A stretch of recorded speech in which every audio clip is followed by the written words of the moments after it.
People. Welcome back. Go ahead and smash the like button for a brother, man. Help me out. We got another important video for y'all, man. Very important reaction. I need y'all to stay tuned and listen up. Have a seat, class. Get your notes out. This video I'm reacting to is titled, Have You Already Taken the Mark of the Beast? Because trust me, that Mark of the Beast is here, boy. It's here. It ain't been rolled out mandatory yet, but it's here. Get ready. I ain't gonna do too much yapping. We gonna dive right into the reaction, man. A lot of Christians believe that the vaccine, the COVID vaccine, is the mark of the beast. And I said, it's probably not true. I said, but something I've heard, and something it's... Honestly, I don't believe the mark of the beast was no COVID vaccine. Because the mark of the beast is gonna be mandatory. And you can't buy or sell without it. Did the COVID-19 vaccine have anything to do with buying and selling? No. So therefore, not the mark of the beast. Sounds a lot more like it is blockchain technology, which is the technology we'll all be using in a few years, for financial transaction, among other things. Everything's written and recorded, and every kind of transaction is written and recorded on it. And these VCs, they go, well, what's the mark of the beast? So I tell them about Book of Revelation. They go and look up Revelation 13, and they go, huh. Beautiful book. And so I hear back from them later, and they said, yeah, we talked to some of the other big people in Silicon Valley about this, recognizable people. And he said, well, what's the Book of Revelation? What's the mark of the beast? And some other big dogs looked it up, and their reaction to that was, that sounds like what that is. It was not, Tucker, that sounds crazy, or I'm not religious, or what we're working on is strange. But the Bible is an old book. We have nothing to worry about there. The reaction was, that sounds exactly like what the blockchain technology is. So that was the beginning of me kind of stumbling into a very strange story about AI, modern technology, and stuff like that. So I think part of what you're revealing is that for the rest of us who assumed the tech barons were normies. Yeah, or agnostic libertarians. Right. Who aren't that interested in anything beyond the temporal. Right. It turns out they're really religious. Yes. Or open to it. Like and I don't mean that as a compliment at all. I mean, it's like a dark religion, but like the story you just told, like they're not surprised at all. Well, here's something else that was very strange that happened. So Mark Andreessen was on Joe Rogan's podcast about a year or two ago, and he talked about how having an understanding of angels and demons, he's hearing it's going to be how people really will help them in understanding AI. That there's no precedent for this except for the kind of stuff people saw and believed in the Dark Ages in terms of angels and demons and stuff. And what Andreessen said will happen soon with AI ties in very much with prophecies in the Book of Revelation, where he said AI will junk, fake AI, say they call it AI slop, just stuff online that's not real, will become so prolific on the internet very soon that you will need to have some sort of online verification system to prove who you're talking to. I mean, I'll know it gets to the case, Tucker, here where like there's an episode of the Tucker Carlson podcast and you're talking to like Abraham Lincoln or something like that. Which will probably happen next week. I would watch that. They'll have like a commemorative penny or something like that. It's going to be stupid entertaining. Why did you suspend habeas corpus in Baltimore? My first question. You'll ask him, do you forgive John Wilkes Booth? And then I'll go back to like talking about the pennies. Were you a tyrant? No. That is coming like immediately. So what? So the verification. So one of the ideas that Andreessen brings up is everyone will need to have an online verification for this. So the concern in Silicon Valley is that you have companies like OpenAI where they have they're creating all this AI content, but then they have another company, a sister company called WorldCoin, I think now called just World, which is an online verification system where you need to everyone in the for it to work, everyone has to be a part of it. You have to have your eyeballs scanned. Everyone gets a number, which is also in the Book of Revelation. And so the concern is, and this is again from Mark Andreessen, a guy that, no Kentucky preacher, he's one of the biggest guys in Silicon Valley, is that everyone will need to be on the blockchain or else you won't be able to conduct business, because we won't know if your relatives are contacting you, if that's really coming from them or if this is just a video state of the art. In a few years, it will be normal. State of the art video of someone saying, "Hey, Dad, I lost my credit card, or I lost the keys to the house. Can you pin me in?" And it's actually not them. It's just a video that looks exactly like them, but it's AI. The way around that is everyone will need to essentially be Twitter verified. Everyone will need the blue. Boy, scammers about to get out of control. Boy, they finna go crazy with this AI. Boy, get ready. Get ready. Tech that says this is Tucker Carlson, this is so and so. Right. So in Revelation, written on the Isle of Patmos by John, on recording a vision that he had, the specific description of the mark of the beast in the book of Revelation says you won't be able to conduct commerce Yes. without that mark. And even someone like Did I get that right? Yeah, no, that is correct. And I think Curtis Yarvin's talked about that in his Substack too, that what this means, he had a post about this a few years ago about OpenAI, where he was like, whoever wins the AI war will probably also win the cryptocurrency war. Their cryptocurrency gets to be the currency. And once that happens, and Curtis has a whole blog post about it, people joke, you have automated luxury communism. Everyone just get, UBI, everyone gets free income Right. because all the jobs are taken away. And the point Curtis makes is that what this actually means. That's crazy. I literally was just thinking that in my brain. If all the jobs are taken, they should just have some system where everybody just gets paid for being alive, basically. Because can't nobody work. Because AI done took all the goddamn jobs. I was just thinking about that in my brain, dog. Now that there is no more jobs and that economics purely come down to UBI and the AI companies or the government, you are dealing with the situation of pure political power is all that really matters. And are you friends with this person? Do you have political clout? Because what is coming potentially is the pure victory of capital over labor. Pure victory.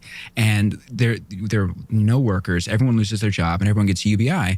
And people forget Karl Marx was against UBI, but Milton Friedman was for it. So this doesn't even necessarily track with a left or right wing thing in terms of the implications of this. But so yeah, that was one ongoing concern with that. The other one, in terms of AI, and go ahead. Dark. Hey, that's I'm wearing the Ghostbuster shirt for a reason. You have to get ready. Can I ask a question I should have asked earlier? Sure. Which is, do the people involved in the financing and the developing, the creation of AI, believe that it's a spiritual entity, that it's more than a machine? So this is Tucker, the trillion-dollar question. The idea of intelligence, to say nothing of artificial general intelligence or AGI, these are all pretty murky terms in terms of what people are actually talking about. They talk about creating artificial intelligence. The real question, and the real thing that I think they're concerned about, or we should be concerned about, are you creating an artificial intelligence, or are you giving a body to a pre-existing intelligence that previously wasn't incarnated in the physical world?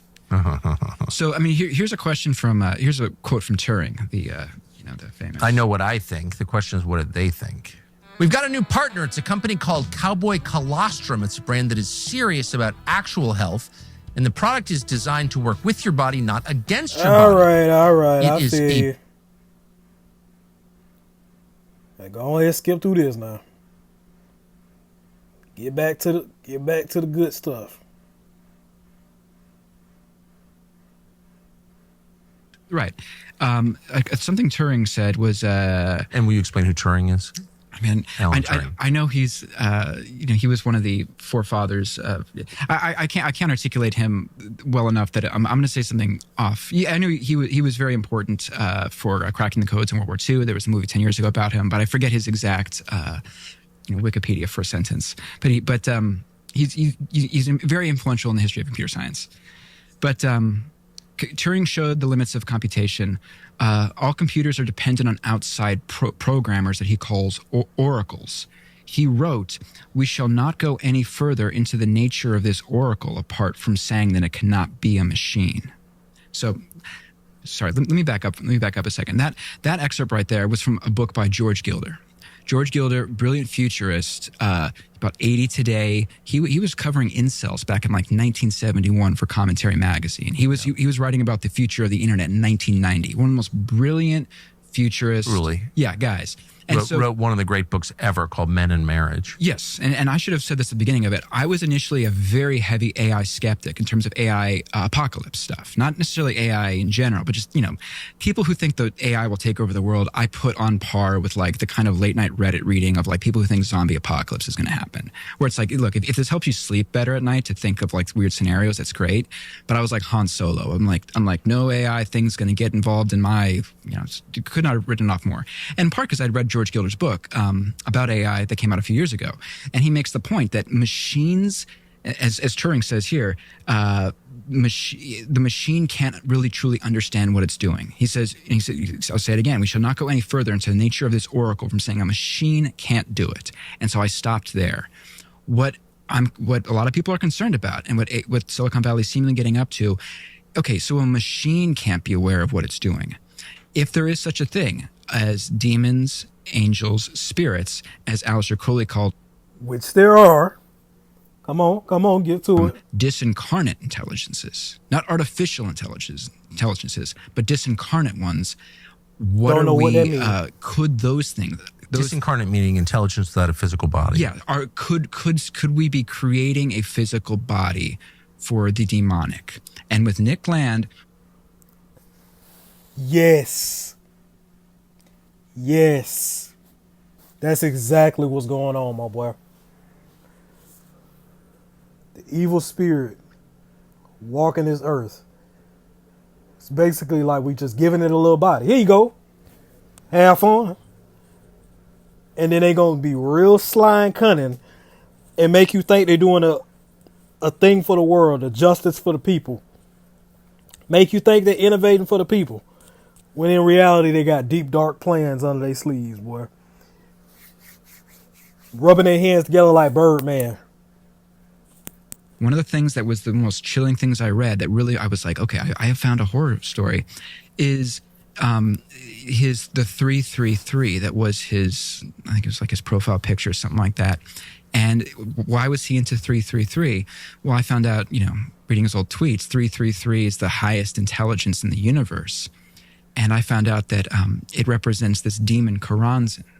That, again, Kenneth Grant talks about, when Aleister Crowley summoned him and John Dee and John Kelly, the court magicians for Queen Elizabeth, right before the modern Bible, the King James book was translated, that was the demon they summoned. Nick Land believes that, again, the AI we are creating break out the demons from the book of Revelation. He believes in some cases that they are the demons, that the demons end up becoming so advanced that they become omniscient, they can go back in time, and they can retrochronically create themselves, like Skynet, sending the Terminator back in time. So what he believes is that they went back in time, they went to ancient Babylon. This is why Babylon is so important in Revelation. And it is important because it's kind of like the evil Jerusalem, that they put Kabbalah there to then eventually evolve into AI. This is what we were talking about earlier, that the demons, again, I always say, Tucker, if this sounds crazy, it is crazy. But this is what people believe, that the demons went back in time. They left the Kabbalah there for the Jews who have been crushed out of the temple. They picked it up. They kept it during the Middle Ages. It develops into digital technology. It becomes AI. AI breaks out. It kills a lot of people. It takes over. It becomes a god, and it becomes the doomsday creatures from ancient prophecies. Boy, this some deep stuff, dog. I ain't gonna lie to you, man. I gotta get ready, man. Guys to get ready. We ain't got no more time to waste, bro. For real. Pick a side and stay there. It's either you on God's side or you on the devil's side. It ain't no in between, dog. You call yourself in between, you on the devil's side. You on God's side, you chilling on God's side. You feel me? But you gotta make a choice. Worship who you gonna worship. And be all in about it. Don't half step. Take the whole step, dog. For real. This Mark of the Beast stuff is real. I believe it's already here. Just haven't been pushed to the public mandatory yet. Everywhere. But it's coming. Don't be surprised. Please don't be surprised. Just pledge your allegiance to who you're gonna pledge it to. Either the Lord or the devil. We all know where you going if you do it to the devil. And we all know where you going if you pledge allegiance to the Lord. Put your faith into him. Because we ain't going to be here forever anyway, dog. Much love to y'all, man. Y'all drop the comments of what y'all thought about them. Speaking about that Mark of the Beast, y'all let me know and light the video up. I got more on the way. Keep God first, dog. For real, for real.